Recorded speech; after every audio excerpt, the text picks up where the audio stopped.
Assalamualaikum warahmatullahi wabarakatuh. Nah, di video kali ini kita akan membahas mengenai model verb should. What is should? Should is a model verb yang biasanya digunakan untuk menyatakan rekomendasi, memberikan saran, atau larangan yang bersifat tidak begitu memaksa jika dibandingkan dengan jenis model yang lainnya.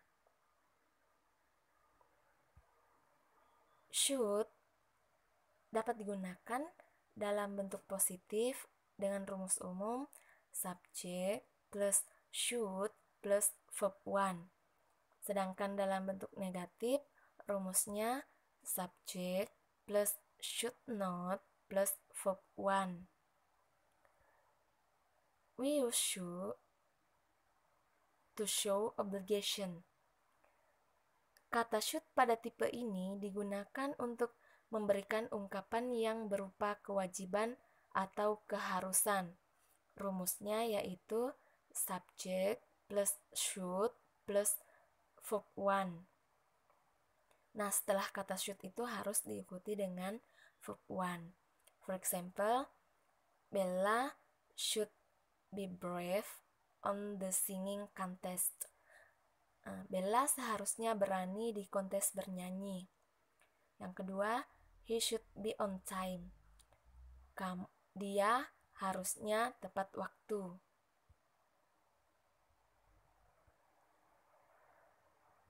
Yang kedua, digunakan untuk to show recommendation or suggestions.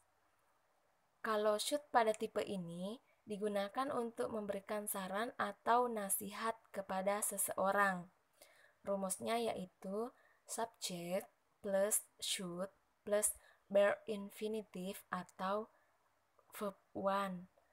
Nah, setelah kata should juga harus diikuti verb one. Jadi rumusnya sama dengan obligation yang tadi ya.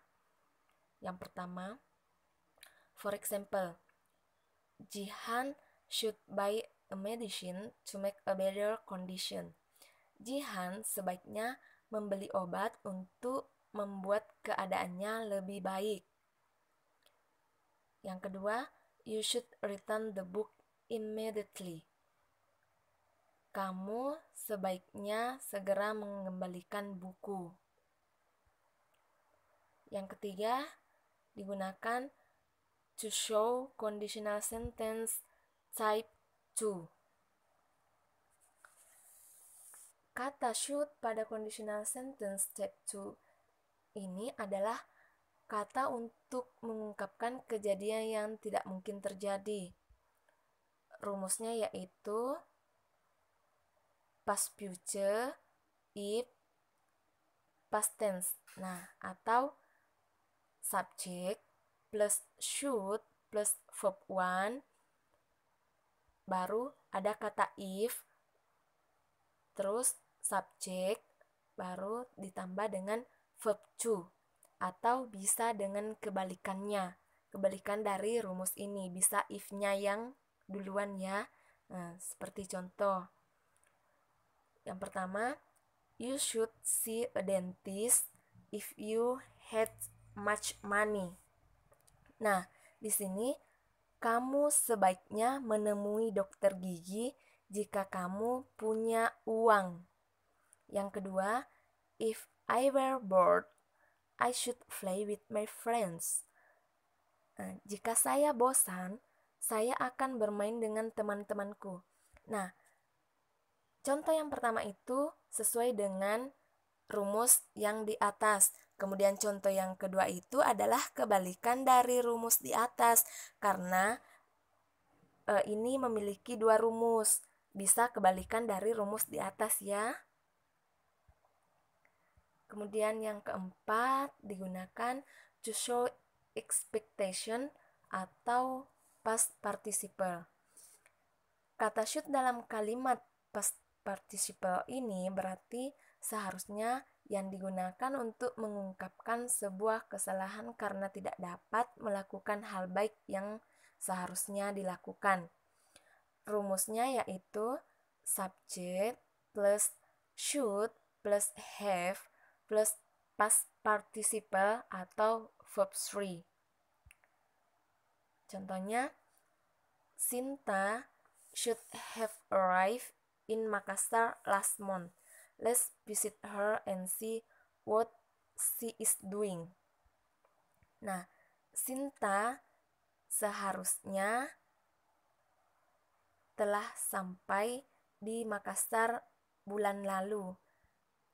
Mari kita mengunjunginya dan melihat apa yang dia lakukan.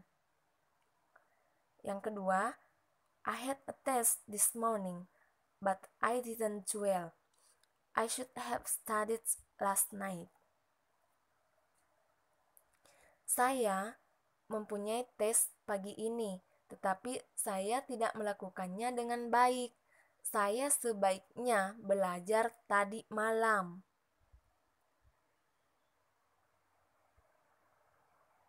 And then, untuk negative formnya, kita menggunakan shouldn't untuk memberikan saran untuk tidak melakukan sesuatu. Ya, biasanya karena hal itu tidak baik atau salah, ya. Misalnya larangan untuk melakukan sesuatu yang tidak baik. For example, you shouldn't smoke. It is unhealthy. Kamu tidak boleh merokok. Itu tidak bagus untuk kesehatanmu. Ya. Yang kedua, you shouldn't work so much. Kamu tidak seharusnya bekerja terlalu banyak, ya.